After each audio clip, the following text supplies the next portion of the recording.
Praise and production.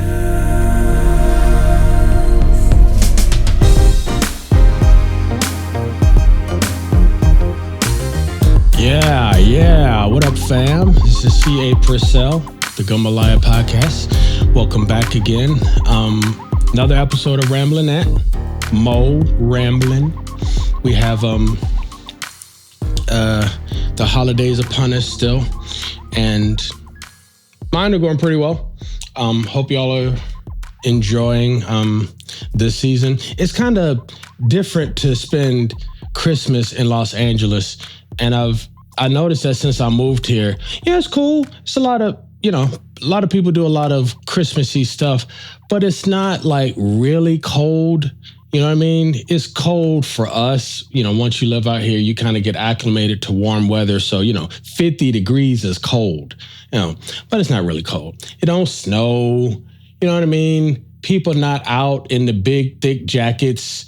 There's no winter stuff happening. No sleigh bells. You know what I'm saying? They ain't really happening a lot where I'm from anyways, but it feels just very different. I like going, I have some family up north in Massachusetts, and so far that's my favorite. Like sorry, mom and dad. I love being home in Georgia with my friends and family. My hometown friends and family. But man, like going up north to Massachusetts, it's the Christmas vibe, yo. Like it's the fireplaces and people shoveling their driveways and, snow everywhere. Sometimes it's blizzards, and so we can't really go nowhere, and everybody just in the house with the fireplace going on. It's nice. I like it. I like it a lot. And I miss it. We can't go every year. We can't go all the time. What my wife and I do is we alternate. We'll go to her family's places for, let's say, Thanksgiving one year, and then we'll go to my family for Christmas, and then the next year we alternate. We flip. So, the next year we'll go with my family for Thanksgiving and with her family for Christmas. And her side of the family is who's up north. She's a northerner. And so it's just the best. And I remember the first time we went, it was so awesome. Unfortunately, I was sick. The first time I think I had like a sinus infection or something like that. But it was still amazing. It was still awesome. We had, I think there was a blizzard that year, if I'm not mistaken. And, a lot of time I spent just in the room trying to sleep it off and get better. But I still loved it. It was still great. It's just something about the feel and the sound and the smell of the fireplace and everybody in the house. Because I'm pretty sure it was a blizzard. We couldn't really go nowhere. It wasn't safe, and it wasn't, I think sometime it wasn't even possible. Like we literally could not go anywhere because it was just that much, that much snow caked up. And, doing the holiday thing, the holiday food, the smells, the food cooking and the desserts, you smelling all the butter and the everything. I don't know. It was just pretty great. And to me, that's the most Christmassy I can recall feeling. It was pretty great though, back home where I'm from. I'm from Georgia, and we get sleet, not a lot of snow. And sleet, for those that don't know, sleet is basically just like ice, pretty much. It can look very snowish, but it's different. It's not as fluffy and light, and it's as far as I know, it's less safe to drive on.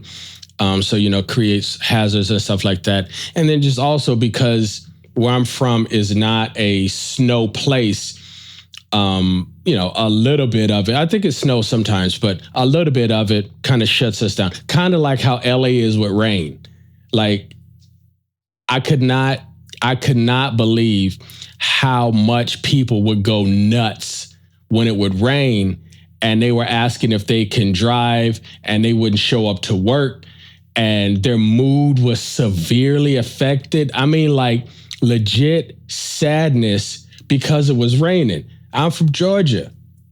I am from GA. It rained all the time where I'm from. It's very normal for it to be overcast. So to me, a day that's raining is just a day that's raining. It's not different. It's normal.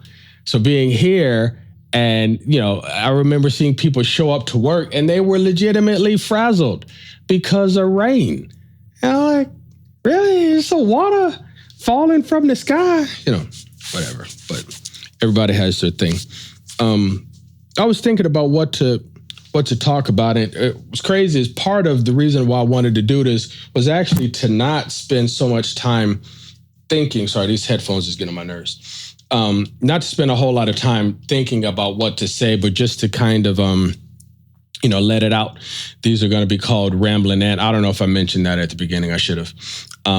But for situations where I don't have like a guest lined up or available, and I just kind of want to take a moment and bleh, and I'm a ramble. But I don't want it to be a true ramble. And one of the things that's kind of been on my heart, so to speak, is how often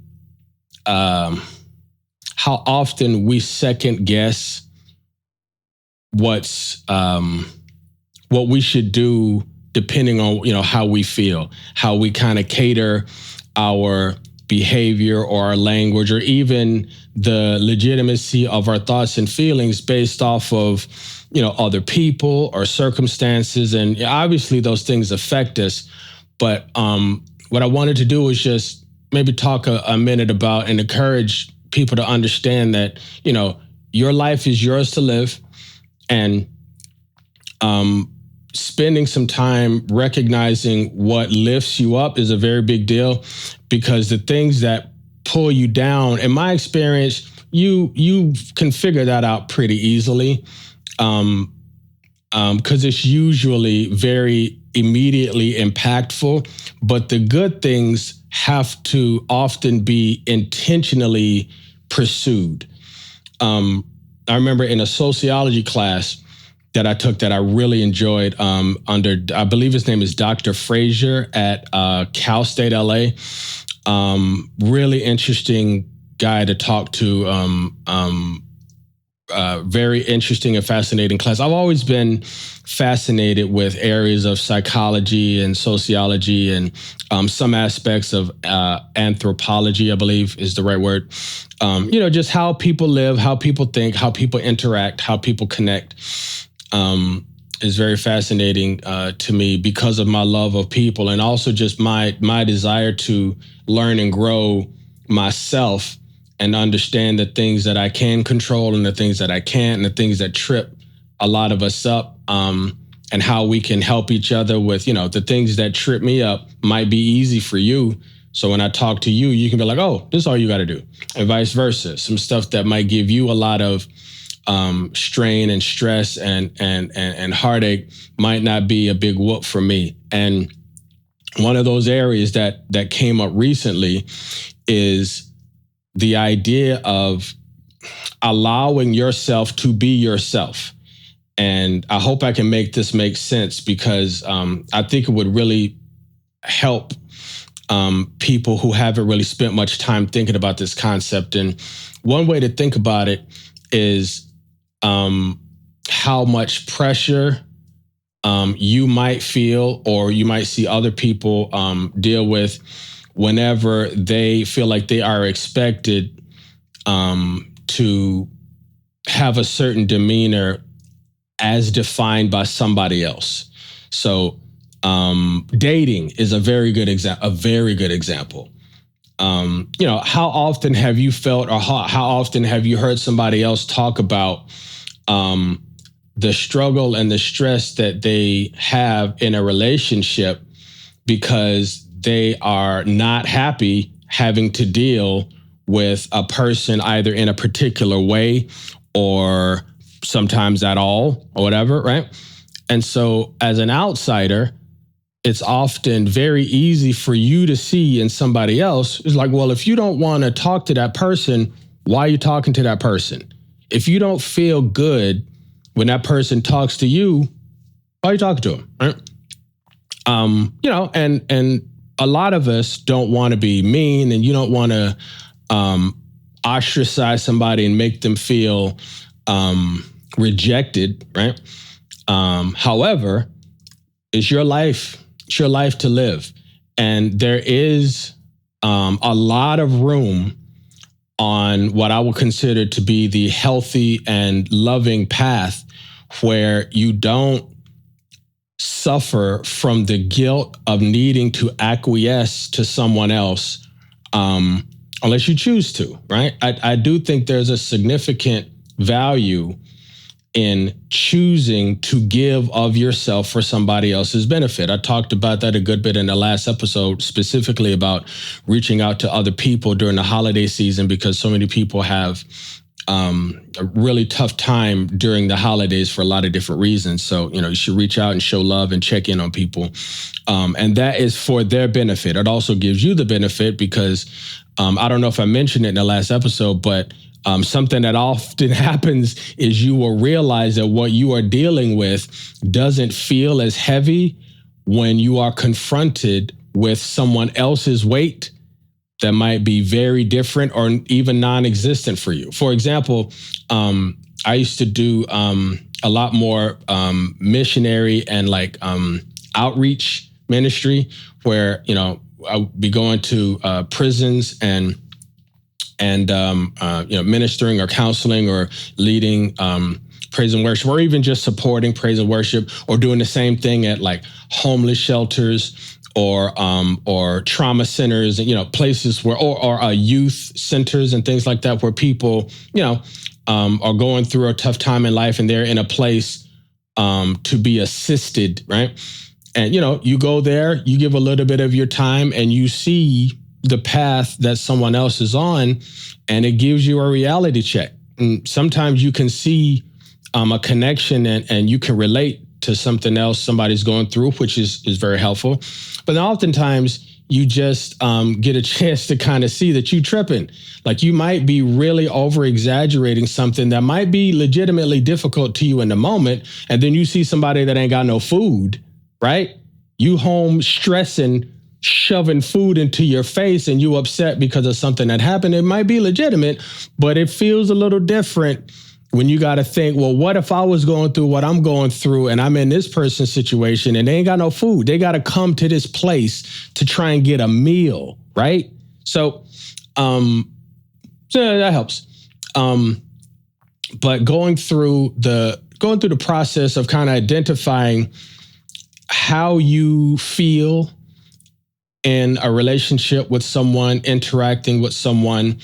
And I'm not talking about people that you don't got to deal with. I'm talking about people that you've chosen to be in your life for whatever reason, and you have the choice, right? There is a very, very important distinction that you have to make between people that you do need to deal with, like somebody at your job, right? You can't just not deal with somebody at work because they get on your nerves or whatever. Like you have to grow to the point where you at least are doing what you need to do to foster a respectful environment and a healthy relationship. And then the rest would be up to the other person, right? And obviously, if it gets too far over the line, then you gotta reach to a superior or maybe a coworker, or you gotta reach out to HR, and you gotta do what you gotta do. I'm talking about the high maintenance friend, right? The person you're dating that you don't really feel better around them, or you significantly feel worse. Would definitely be more to the point. Give yourself permission to live your life. Give yourself permission somebody calls you on the phone, if you don't feel like talking to them, right? And I would throw in something that comes up a lot when I'm discussing this with people, because one of the questions that I get a lot is, well, what do you say if the person asks you why you don't pick up, why you don't hit them back or whatever, right? I probably should devote a whole episode to this concept, but that would be the concept of truth, right? As far as I've found, there is no power if you choose to be dishonest.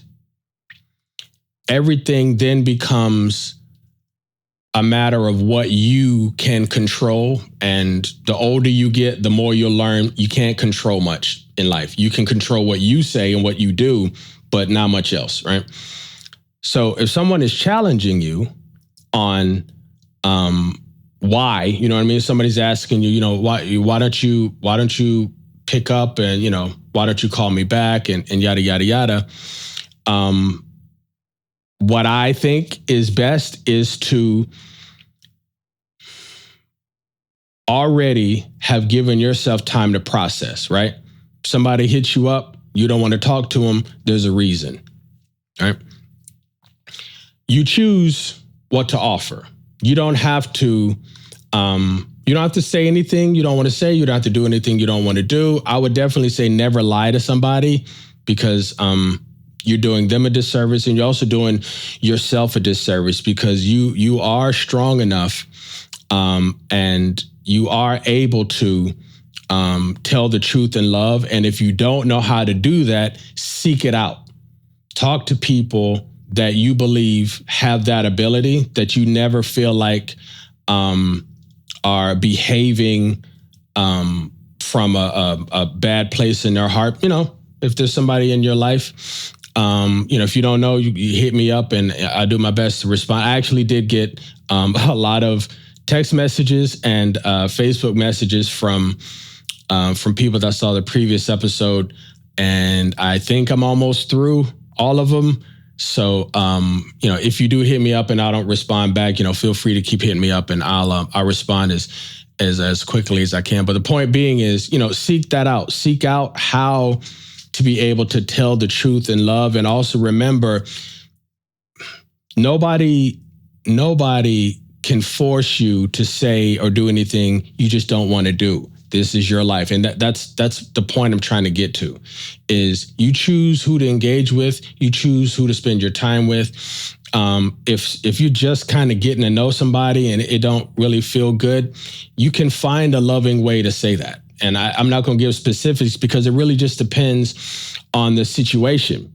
Particularly in dating, if you're just kind of getting to know somebody, what I don't have experiences with the dating apps and stuff like that. I got married right around the time that I was about to try. I was going to try some websites, as eHarmony and Match.com and some things like that. But the apps weren't quite as popular and normalized as they are now. So I never was in that place of, shopping for humans, swiping and flipping and matching. And I never went through that. So there's a lot about that process that I just have never experienced. I've heard people talk about it, but, I didn't do it. So there's also a social aspect, a social media aspect to dating now that really just kind of eliminates the need to even go into details if you really just don't feel like it. You know what I mean?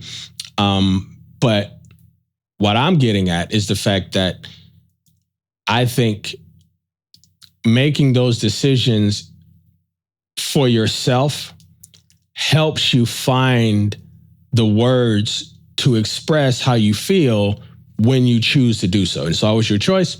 but when you choose to do so. It's easier to know what to say to someone if you've given yourself permission to acknowledge the fact that how you feel is how you feel, how you want to live your life is how you want to live your life, and it is your decision. So if somebody doesn't approve or they don't agree, that's their issue to deal with. As long as you're not being a jerk. It's different if you're being hurtful or dismissive or cold or anything like that. So, if you've given someone permission to come into your life at a certain level, I think it's the right thing to do to respect what you've allowed them to encounter in your life, right? So if you've established a texting conversation with a person and they text you, you should hit them back because you've set up an agreement with them that you're going to talk in this way, right?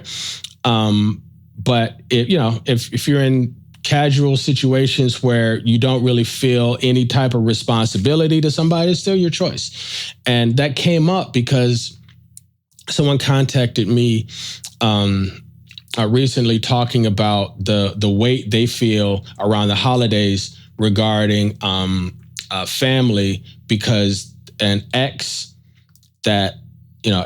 of theirs is connected to the family through someone else. So oftentimes when they go home to see their family, their ex is there, right? And it's a pretty tricky situation. Very similar to some things that happened a while ago. I was a part of some ongoing group discussions where some people were sharing the burdens that they deal with, particularly around the holidays, because of a lot of very serious things that have happened in their lives, in their family or in the environment or whatever. And it's very similarly related to what I'm talking about now, because the leader talked about the fact that, you do what you feel like you should do in considering what is expected and how much of what is expected you feel like you have to do, right? And that's a personal decision. But remember, it's your life. If you're going into a situation where you don't feel emotionally safe, if you're going into a situation where you have a reasonable expectation of some type of danger or issue that's beyond just fear or insecurities or self-doubt and things like that. If there's some legitimate issues that are going on, do what you can. I distinctly remember my pastor addressing the congregation around a similar topic, where he was offering this suggestion, make sure you live your life. If you're going home for the holidays or whatever, and there are a lot of family dynamics that you are not trying to be triggered by or have to suffer through, make sure you get your own room. Make sure you got your own car, right? You go home, you see the fam. When it starts to get rough, if those who cannot act right refuse to act right, all right, everybody, so good to see you all. Love you all. I'm going to head back to the room. I'm going to see you tomorrow, right? And you go back. You go back to your room, relax in your room. Maybe you go see some other friends or somebody else in the area if you got other people in the area. If not, you go back to your room. You go get some peace. You did what you could. You did the family thing as best you can, or the friend thing if it's a friend group or something like that. You do what you can, right? Once you hit your line, you got to live your life. Your life does not have to be suffering under somebody else's mess. Doesn't have to be, right? Especially in the situations where it doesn't have to be. That's what I was saying. Work is a little tricky, because if it gets that bad where you can't work in peace, well, then that's a matter for the company to address, because that can be a hostile work environment. That could be considered something else significant. And everybody does have well, depending on the company you work for, everybody hopefully has the right to be able to work in peace in a respectful environment where they are free to focus on work. And if you can't focus on work because of somebody's behavior or demeanor or something like that, then you need help with that. And if the company doesn't help you, then it might be time to look for another job, as often as you can, look for something else. But in your personal life, give yourself that permission, Don't give somebody control over your happiness. It doesn't work well. And I know that from personal experience. I've mentioned in the last episode that I've just really learned a lot more about myself very recently. And one of the mistakes that I made in my own life was putting way too much stock in letting my happiness be determined by other people, right? And so when you reach what my pastor refers to as the limit of their humanity, right? When you get to the point that you kind of see the aspect of their character and personality that is difficult or really hard to deal with,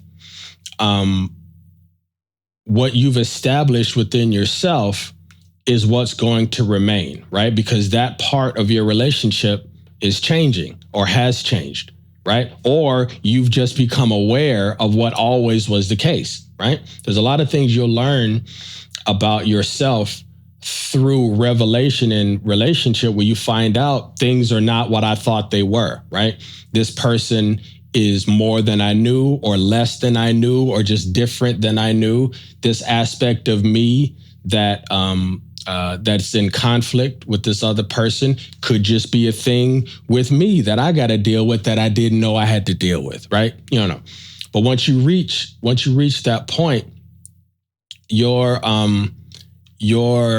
investment into your path, into your life, is what's going to remain foundational. It's going to stay founded. If it is foundational, it will remain so. And that's the place you will be able to kind of rebuild whatever hurt. You know what I mean? Whatever happened will change a lot of things in your life, but it won't change anything that's everlasting if you've given time and investment to build something that's everlasting. And knowing yourself and giving yourself permission to live your own life is a very significant part of the foundation that will withstand significant changes in your life. It's going to be tough, but you have to choose to give yourself time for peace. A lot of people talk about self-care, right? It's a big deal. It took me a while to understand what that meant, because usually when I would see that concept, it was usually in the context of like what I would consider to be fluff, right? And as I moved forward in life and I got to a point to where I could see what happens when you go too long without self-care, then you understand, oh, that's what they're talking about. You got to give yourself time to learn what works for you. You got to give yourself time to know why your phone goes off during your rambling podcast. You got to give yourself time to know yourself. You have to spend time being mindful about what works for you, what doesn't work for you, and also learning how to grow so that things that don't work for you become easier, and you figure out what things are not just a matter of, this bothers me, but I need to grow to be able to find peace and functionality in that area.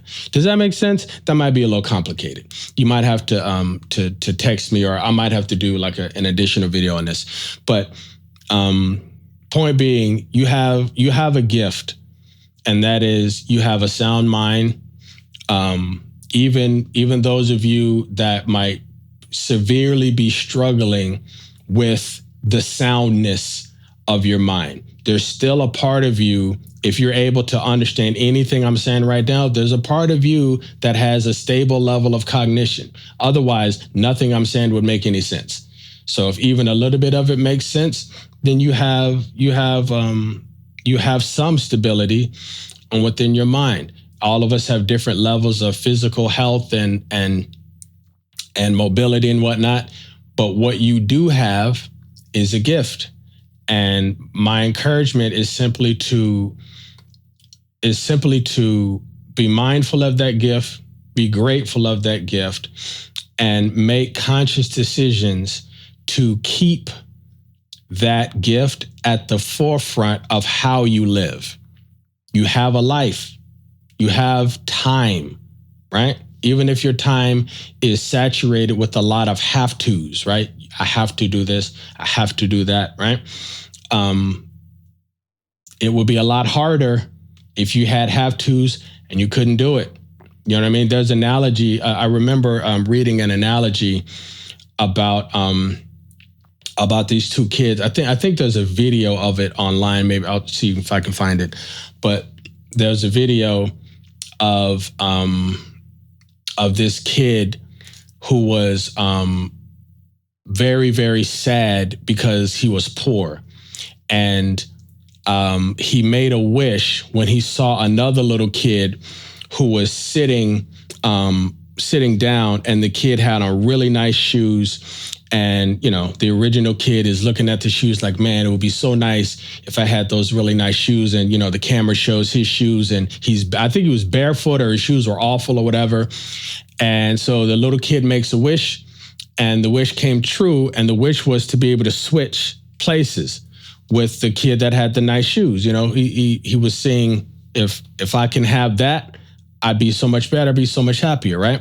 And the revelation of that story was when they switched places, the kid who had the provision, who had the nicer shoes, jumped up and started running around and was just so happy, right? Overjoyed. And the kid that made the wish was a little confused as to why he was so happy. You know, he's broke now. He got no shoes. He got on the tattered clothes. Why are you so happy?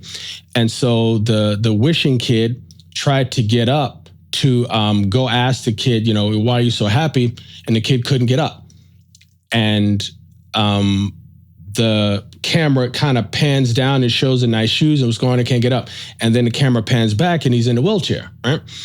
So the kid who he saw having those incredibly nice shoes and nice clothes or whatever was not able to walk. And so with that switch, that second kid got the gift to be able to get up and run around.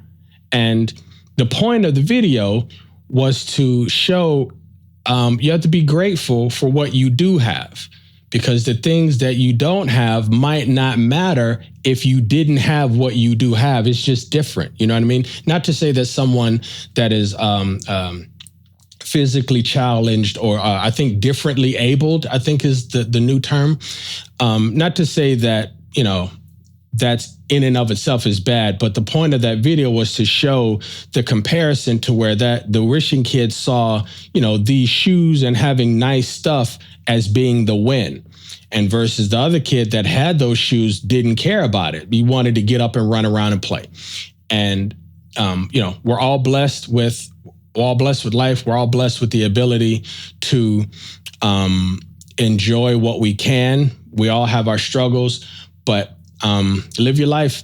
Do the best you can to make the most out of what you do have. And, you know, continue to work for what you would like. That makes sense. But don't let anybody control how much you can enjoy your own life, because it's yours. You know, and it definitely comes a point to where if you put too much energy into, you know, catering to someone else, eventually they'll move on and they'll be doing their thing. And then you'll be like, but wait a minute, but I've been focused on making myself who you wanted me to be. And, you know, you kind of reach a point where you'll see there's a lot more to life than just feeling that pressure to perform or to cater to someone else. You do that when you choose to. You know what I mean? You give yourself to those you choose to, from whatever perspective you feel like is meaningful. You know, if it's from a love perspective, great. If it's from a service perspective, great. If it's from what you would consider a healthy obligation, for example, a parent, right, has to give themselves to their kids because they have the responsibility for taking care of their children. They might not always want to, but that's a healthy obligation. That's something that is supposed to happen. But if there is no obligation, remember you have a choice. And the people you let near you are near you because you let them. Live your life. So thank you for your time. I'm going to jump off. I think I'm at about 35 minutes or so. I'm going to jump off. You know, if any of this has been helpful to you, please like and subscribe. If you think it'd be helpful to somebody else, please share it. I appreciate your time. Very grateful for it. Thank you for your attention. Very grateful for it. Peace and blessings. Love you dearly. If it's my time, then it's my time. Worry about yours, 'cause I got mine. Cause I got mine.